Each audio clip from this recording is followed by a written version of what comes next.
Hi friends, welcome back to Krishna's world another video. ಇದೇನಪ್ಪ Mysuru palace ಕರ್ಕೊಬಂದಿದ್ದಾನೆ, ಏನೋ Mysuru palace full vlog ಮಾಡ್ತಿದ್ದಾನೆ ಅಂತ ಅಂದ್ಕೋಬೇಡಿ. ಖಂಡಿತ ಇಲ್ಲ. ನಮ್ಮ ಮೈಸೂರಿನ ಆನೆಗಳನ್ನ ನೋಡ್ಲಿಕ್ಕಂತ ಬಂದಿದ್ದೀವಿ, ನಮ್ಮ ದಸರಾ ಆನೆಗಳನ್ನ ನೋಡ್ಲಿಕ್ಕಂತ ಬಂದಿದ್ದೀವಿ, ನಮ್ಮ ಹೆಮ್ಮೆಯ ಮೈಸೂರು ಸಂಸ್ಥಾನದ ಗಜಪಡೆಗಳನ್ನ ನೋಡ್ಲಿಕ್ಕಂತ ಬಂದಿದ್ದೀವಿ.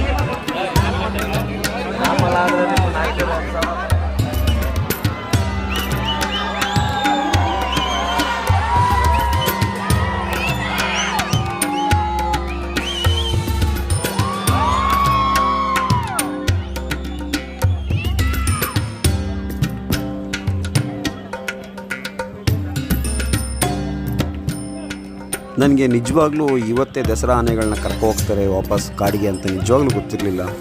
ತುಂಬಾ ಬೇಜಾರಾಗ್ತಿತ್ತು. ಏನಪ್ಪ, ನಾವು ಒಂದು ವರ್ಷ ಕೂಡ ಆನೆಗಳನ್ನ ಕರೆಕ್ಟಾಗಿ ನೋಡಲಿಕ್ಕಾಗಿಲ್ವಲ್ಲ.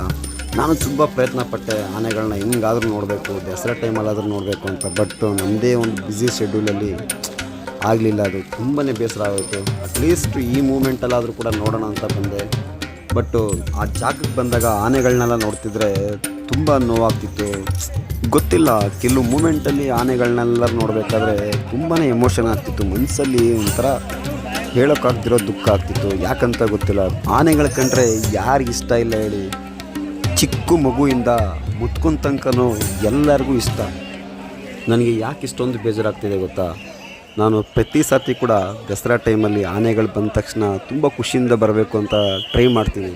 ಬಟ್ ಆ ಆನೆಗಳನ್ನ ನೋಡಲಿಕ್ಕೆ ಒಳಗಡೆ ಬಿಡೋದೇ ಇಲ್ಲ. ಸೊ ಯಾರ್ಯಾರಿಗೆ ಇನ್ಫ್ಲುಯೆನ್ಸ್ ಇದೆ ಅವ್ರು ಮಾತ್ರ ಒಳಗೆ ಕರ್ಕೊಳ್ತಾರೆ.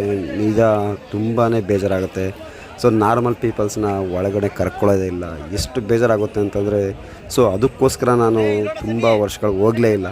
ನಾನು ಕೊನೆಯದಾಗಿ ಹೋಗಿದ್ದು 2016 17 ಹೋದೆ ಅಷ್ಟೇ. ಆ ಟೈಮಲ್ಲಿ ನಮ್ಮ ಹೆಮ್ಮೆಯ ಅರ್ಜುನ ಅಂಬರಿ ಹೊರತಿದ್ದ. ಆ ಟೈಮಲ್ಲಿ ನಾನು ಅಲ್ಲಿ ಇರೋ ಆನೆ ಮಕ್ಕಳಿಗೆ ನಾನು ಡ್ಯಾನ್ಸ್ ಹೇಳ್ಕೊಡ್ಲಿಕ್ಕಂತ ಹೋಗ್ತಿದ್ದೆ ಅಲ್ಲಿ. ಆ ಮೂಮೆಂಟು ನಂಗೆ ತುಂಬ ಇಷ್ಟ ಆಗಿತ್ತು. ಅದು ಬಿಟ್ಟರೆ ಮತ್ತೆ ಯಾವತ್ತೂ ಟ್ರೈನೇ ಮಾಡಲಿಲ್ಲ ನಾನು. ಯಾಕಂದರೆ ಬರೀ ಇನ್ಫ್ಲುಯೆನ್ಸ್, ಗೊತ್ತಿರೋರು ಮಾತ್ರ ಒಳಗೆ ಕರ್ಕೊಳ್ತಾರೆ, ಗೊತ್ತಿಲ್ಲದಿರೋರನ್ನ ಹಿಂಗೆ ನಾಯಿಗಳನ್ನ ಓಡಿಸ್ತಿರ್ತಾರೆ. ಅದು ಯಾವ ಥರ ಕಾನೂನು ಅಂತ ನಿಜವಾಗ್ಲೂ ನನಗೆ ಗೊತ್ತಿಲ್ಲ. ಇದರೊಂದೇ ಕಡಲ್ಲ ಫ್ರೆಂಡ್ಸ್, ನಮ್ಮ ಮೈಸೂರಲ್ಲಿ ಪ್ರತಿ ಸಲ ದಸರಾ ಮೂಮೆಂಟಲ್ಲಿ ಪ್ರತಿಯೊಂದು ಇವೆಂಟ್ಗಳು ನಡೀತದಲ್ಲ, ಆಹಾರ ಮೇಳ ಆಗಲಿ, ಯುವ ದಸರಾ ಆಗಲಿ, ಯುವ ಸಂಭ್ರಮ ಆಗಲಿ, ಪ್ರತಿಯೊಂದು ಒಂದು ದೊಡ್ಡ ಕಾರ್ಯಕ್ರಮದಲ್ಲಿ ಎಷ್ಟು ಇನ್ಫ್ಲುಯೆನ್ಸ್ ಮಾಡ್ತಾರೆ ಅಂತಂದರೆ, ಗೊತ್ತಿರೋರು ಮಾತ್ರ ಮುಂದೆ ಕರ್ಕೊಳ್ತಾರೆ. ಅಲ್ಲೆಲ್ಲೇ ರಾಜಕೀಯ ವ್ಯಕ್ತಿಗಳು, ಅವರ ಮಕ್ಕಳು, ಅವ್ರ ಫ್ಯಾಮಿಲಿ, ಅವ್ರ ಹೆಂಡತಿ ಮಕ್ಕಳನ್ನ ಕರ್ಕೊಂಡು ಅಲ್ಲಿ ಅವರು ನೋಡ್ಕೊಳ್ತಾರೆ. ನಮ್ಮಂಥ ಕಾಮನ್ ಪೀಪಲ್ಸ್ನ ಯಾವುದೇ ಕಾರಣಕ್ಕೂ ಮೂಸಲ್ಲ. ಪೊಲೀಸರು ಹೆಂಗೆ ಓಡಿಸ್ತಾರೆ ಅಂತಂದರೆ ನಾವು ಅವ್ರ ಬಗ್ಗೆ ತಪ್ಪೇಳಕ್ಕೆ ಹೋಗ್ತಾರೆ. ಅವ್ರ ಡ್ಯೂಟಿ ಅವ್ರು ಮಾಡ್ತಾರೆ. ಬಟ್ ರಾಜಕಾರಣಿಗಳು ದಯವಿಟ್ಟು ಇದ್ರ ಬಗ್ಗೆ ಯೋಚನೆ ಮಾಡಿ. ಸೊ ಜನಗಳಿಂದನೇ ಪ್ರತಿಯೊಂದು ನಡೆಯೋದು. ಜನಗಳನ್ನೇ ಅಷ್ಟು ಕೀಳಾಗಿ ನೋಡ್ತೀನಿ ಅಂತಂದರೆ ನೀವು ಯಾವ ಹಬ್ಬ ಮಾಡಿ ಏನು ಪ್ರಯೋಜನ ಇಲ್ಲ. ದಯವಿಟ್ಟು ಅರ್ಥ ಮಾಡ್ಕೋಬೇಕು ಪ್ರತಿಯೊಂದು ಕೂಡ. ಇದು ನಮ್ಮ ನಾಡಿನ ಹಬ್ಬ, ನಮ್ಮ ಹೆಮ್ಮೆಯ ಹಬ್ಬ. ಇದು ನಮ್ಮ ದಸರಾ ಹಬ್ಬ ಅಂತಂದರೆ ಇಡೀ ಪ್ರಪಂಚಕ್ಕೆ ಗೊತ್ತು ಏನಂತ. ಅದ್ರ ಇತಿಹಾಸನೂ ಹಾಗೇ ಇದೆ, ನಮ್ಮ ರಾಜರ ಬಗ್ಗೆನೂ ಹಾಗೆ ಎಲ್ಲರಿಗೂ ತುಂಬ ಪ್ರೌಡ್ನೆಸ್ ಇದೆ. ನಮ್ಮ ಮೈಸೂರು ಬಗ್ಗೆ ಅಂತೂ ಇನ್ನೂ ತುಂಬಾ ಇಡೀ ಪ್ರಪಂಚಕ್ಕೆ ಗೊತ್ತು ನಮ್ಮ ಮೈಸೂರು ಯಾವ ರೀತಿ ಇದೆ ಅಂತ. ಅಂಥದ್ರಲ್ಲಿ ಈ ರಾಜಕೀಯ ಮಾಡಿ ನಮ್ಮ ಊರನ್ನ ಹಾಳು ಮಾಡಲಿಕ್ಕೆ ಹೋಗ್ಬಿಡಿ ದಯವಿಟ್ಟು. ಈ ಥರ ವಿಚಾರಗಳ ಬಗ್ಗೆ ಮಾತಾಡ್ತಾ ಹೋದರೆ ಇದು ಯಾವುದೇ ಕಾರಣಕ್ಕೂ ಕೂಡ ಪೂರ್ಣ ಆಗಲ್ಲ. ಯಾಕೆಂದರೆ ನನ್ನದೊಬ್ಬಂದೇ ಪ್ರಾಬ್ಲಮ್ ಅಲ್ಲ ಇದು. ಪ್ರತಿಯೊಬ್ಬ ಕಾಮನ್ ಪೀಪಲ್ಸ್ದು ಕೂಡ ಈ ಪ್ರಾಬ್ಲಮ್ಸ್ ಪ್ರತಿಯೊಬ್ಬರು ಕೂಡ ಫೇಸ್ ಮಾಡಿದ್ದಾರೆ. ನಾನು ಫೇಸ್ ಮಾಡಿದ್ದೀನಿ. ಇಟ್ಸ್ ಓಕೆ, ಇದು ಬಿಟ್ಬಿಡೋವೆ ಇಲ್ಲಿಗೆ.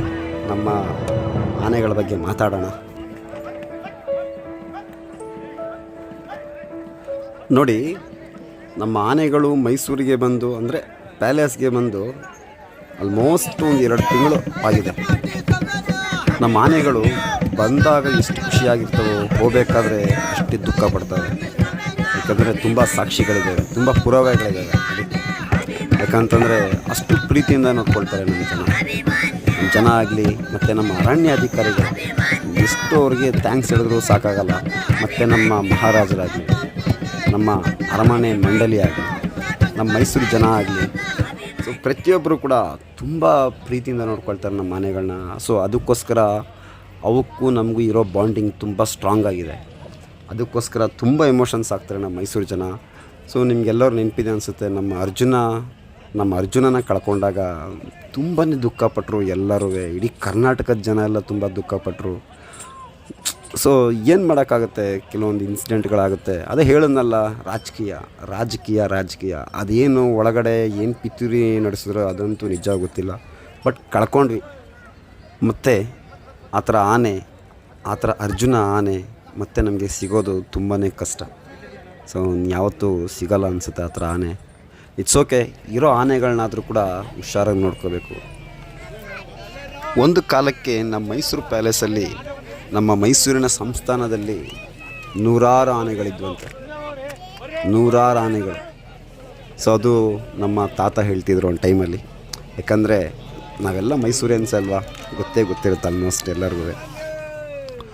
ಸೊ ನೋಡಿ, ನೀವು ಆಲ್ಮೋಸ್ಟು ಕೇರಳದಲ್ಲಿ ನೋಡಿರ್ಬೋದು, ತುಂಬ ಆನೆಗಳಿರ್ತವೆ. ಅಲ್ಲೂ ಕೂಡ ತುಂಬ ಚೆನ್ನಾಗಿರ್ತವೆ, ಸೂಪರಾಗಿರ್ತವೆ. ಬಟ್ ಅಲ್ಲಿ ಪ್ರತಿ ಸತಿ ಕೂಡ ನೀವು ಯೂಟ್ಯೂಬಲ್ಲಾಗಲಿ ಯಾವುದೋ ಒಂದು ಟಿ ವಿ ನ್ಯೂಸ್ಗಳಾಗಲಿ ನೋಡ್ತಿದ್ದಾಗ ಆ ಆನೆಗಳು ಬಂದು ಯಾರನ್ನೋ ಸಾಯಿಸೋದು, ಸುಮ್ಮನೆ ಮದ ಹೆಚ್ಚಾಗಿ ಫುಲ್ಲು ರಂಪಾಟ ಮಾಡಿ ಎಲ್ಲ ಚೆಲ್ಲಾಪಿಲ್ಲಿಯಾಗಿ ಏನೋ ಒಂದು ಇನ್ಸಿಡೆಂಟ್ ನಡೆಯೋದು ಅಲ್ಲಿ ಸಾಮಾನ್ಯವಾಗಿ ನಡೀತಿರುತ್ತೆ ಅನಿಸುತ್ತೆ.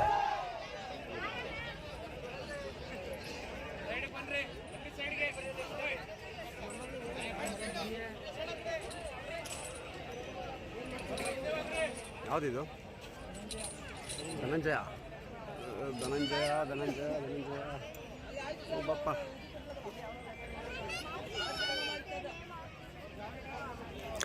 ಆದರೆ ನಮ್ಮ ಮೈಸೂರು ದಸರಾದಲ್ಲಿ ಮಾತ್ರ ನೂರಾರು ವರ್ಷಗಳಿಂದ ನಡ್ಕೊಬರ್ತಾ ಇದೆ. ಸೊ ಆವಾಗಿಂದ ಇಲ್ಲಿವರೆಗೂ ಕೂಡ ಒಂದು ಸತಿ ಕೂಡ ಒಂದು ಆನೆಯಿಂದ ಒಬ್ಬ ಸಾಮಾನ್ಯ ಪ್ರಜೆಗೆ ಯಾವುದೇ ಒಂದು ಕೂಡ ತೊಂದರೆ ಆಗಿಲ್ಲ, ಆಗೋದಿಲ್ಲ ಅನಿಸುತ್ತೆ ನನ್ನ ಪ್ರಕಾರ. ಯಾಕಂದರೆ ತುಂಬ ಜಾಗ್ರತೆಯಿಂದ ತುಂಬ ಚೆನ್ನಾಗಿ ಮಾಡ್ತಾರೆ. ಆ ಒಂದು ರೆಸ್ಪಾನ್ಸಿಬಿಲಿಟಿ ತೊಗೊಂಡು ನಮ್ಮ ಅರಣ್ಯ ಅಧಿಕಾರಿಗಳಾಗಲಿ, ಮತ್ತು ಎಲ್ಲದಕ್ಕಿಂತ ಹೆಚ್ಚಾಗಿ ಆ ದೇವಿ ಚಾಮುಂಡೇಶ್ವರಿ ಆಶೀರ್ವಾದ ಇದ್ದೇ ಇರುತ್ತೆ ಅನಿಸುತ್ತೆ. ಅದೊಂಥರ ಆಶ್ಚರ್ಯ ಅಲ್ವಾ ಅದು. ಅಂದರೆ ಕೇರಳದಲ್ಲೂ ಕೂಡ ಅಷ್ಟೇ ಕಟ್ಟುನಿಟ್ಟಾಗಿ ಮಾಡ್ತಾರೆ ಅನಿಸುತ್ತೆ. ಬಟ್ ಅದೇನೋ ಗೊತ್ತಿಲ್ಲ, ನಮ್ಮ ಮೈಸೂರಲ್ಲಿ ಯಾಕೆ ಆ ಥರ ಆಗಲ್ಲ ಅಂತ, ಅದೊಂಥರ ಆಶ್ಚರ್ಯ ಅದು. ಸೊ ಇರಲಿ, ಎಲ್ಲೂ ಕೂಡ ಆಗದೇ ಇರಲಿ ಆ ಥರ ಆನೆಗಳಿಂದ ಆಗಲಿ, ಯಾವುದೇ ಪ್ರಾಣಿಗಳಿಂದ ಯಾರಿಗೂ ಏನು ತೊಂದರೆ ಆಗದೇ ಇರಲಿ ಅಂತ ಆ ದೇವರಲ್ಲಿ ಕೋರ್ಕೊಳ್ಳವ. ನಾವು ಪ್ರತಿಯೊಬ್ಬರು ಕೂಡ ದೇವ್ರನ್ನ ಬೇಡ್ಕೊಳ್ಳವ, ಆ ಚಾಮುಂಡೇಶ್ವರಿ ಆ ತಾಯಿನ ಬೇಡ್ಕೊಳ್ಳವ, ನಮ್ಮ ಆನೆಗಳಿಗೆ ಏನು ಆಗದೇ ಇರಲಿ ಅಂತ, ಮತ್ತು ಅಷ್ಟೇ ಸೇಫಾಗಿ ಬರೋ ವರ್ಷ ಕೂಡ ಬರಲಿ ಅಂತ. ಸೊ ಏನು ಭಯ ಆಗುತ್ತೆ ಅಂತಂದರೆ, ಲಾಸ್ಟ್ ಒಂದು 4 ಇಯರ್ಸಿಂದ ನಮ್ಮ ಆನೆಗಳಂತೂ ತುಂಬ ನಮ್ಮನ್ನು ಬಿಟ್ಟು ತುಂಬ ಹೋಗಿದ್ದಾವೆ, ತುಂಬ ಆನೆಗಳು ಸತ್ತೋಗಿದ್ದಾವೆ. ಅದೊಂದು ಭಯ. ನಾವು ಪ್ರತಿ ಸತಿ ಕೂಡ ಅಬ್ಸರ್ವ್ ಮಾಡ್ತಾ ಇರ್ತೀನಿ. ಆಲ್ಮೋಸ್ಟ್ ನನಗೆ ಗೊತ್ತಿರೋ ಪ್ರಕಾರ ಒಂದು 5-6 ಆನೆಗಳು ಈಗ ಇಲ್ಲ ಅನಿಸುತ್ತೆ. ಇದೇ ದಸರಾ ಆನೆಗಳು. ಯಾವುದೇ ಕಾರಣಕ್ಕೂ ಕೂಡ ಆ ಥರ ಇನ್ಸಿಡೆಂಟ್ಗಳಾಗೋದು ಬೇಡ. ಆ ದೇವರು ಇವಕ್ಕೆ ಆಯುಷ್ಯು ಆರೋಗ್ಯ ಕೊಟ್ಟು ಮತ್ತೆ ಪ್ರತಿ ವರ್ಷ ಕೂಡ ಬರಲಿಕ್ಕೆ ಒಂದು ಶಕ್ತಿ ಕೊಡಲಿ. Bheema Bheema Bheema Bheema super super. Boy Bheema, boy boy boy Bheema, boy boy Bheema, boy boy Bheema, boy ಬಾಯ್.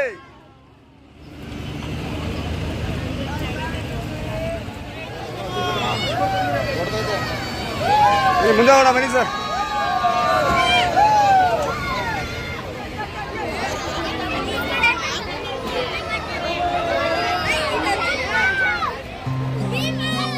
ನೋಡಿ ಫ್ರೆಂಡ್ಸ್, ಈ ಆನೆ ನೋಡಿ, ಆ ಸ್ಟೈಲ್ ನೋಡಿ, ಅಬ್ಸರ್ವ್ ಮಾಡಿ ಹೆಂಗಿದೆ ಅಂತ. ಸ್ಟೈಲು, ನೋಡೋ ಲುಕ್ಕು ನೋಡಿ, ಒಂಥರ ಸಖತ್ತಾಗಿದೆ, ಒಂಥರ ಭಯಂಕರವಾಗಿದೆ ನೋಡಿ. ಒಂದು ಅಬ್ಸರ್ವ್ ಮಾಡಿ.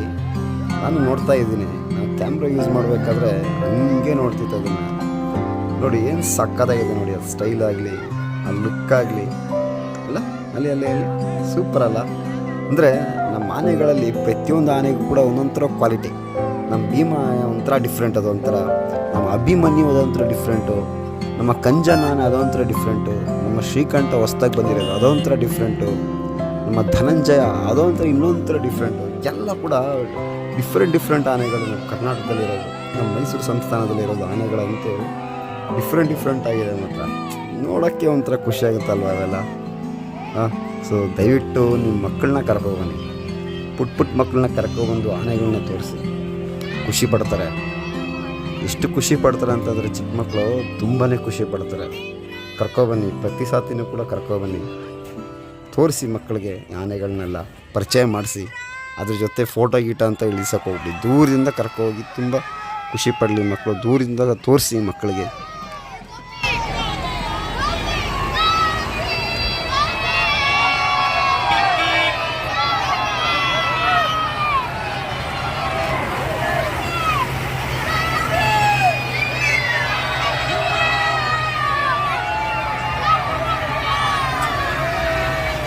ಏಕಲವ್ಯ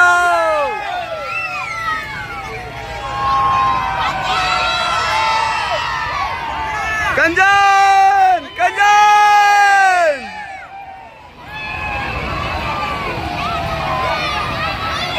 ಹೇಮಾವತಿ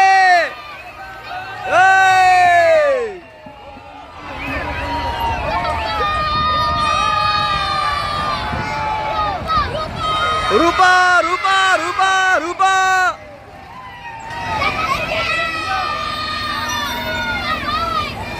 ಧನಂಜಯ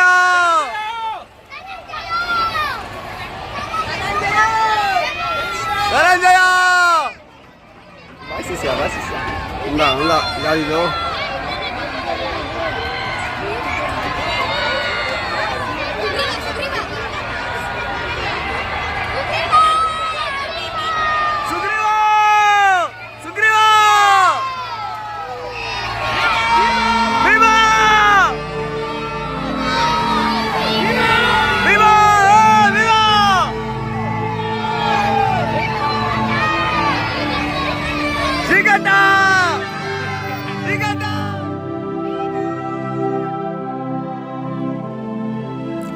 ಹೋಗಿ ಬನ್ನಿ ಎಲ್ಲರೂ, ನಮ್ಮ ಮೈಸೂರು ಸಂಸ್ಥಾನದ ಅಮೂಲ್ಯವಾದ ಜೀವಗಳೇ.